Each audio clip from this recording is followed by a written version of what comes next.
bagong damit ng lahat ng bata. Bawat jingle bells na kinakanta,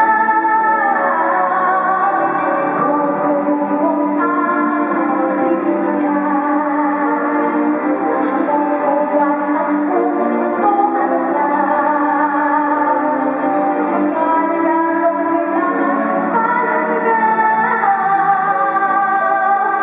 Alam mo, Desyembre na talaga.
Maraming salamat po.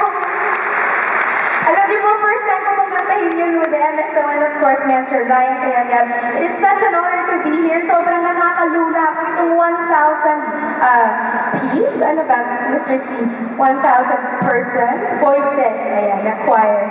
And alam niyo, marami sa atin magiging masayang-masaya ang Pasko. Siguro meron sa iba sa atin dito, medyo magiging malungkot yung Pasko. But, you know, it is always a choice to be happy. Diba? Naniniwala ba kayo nun?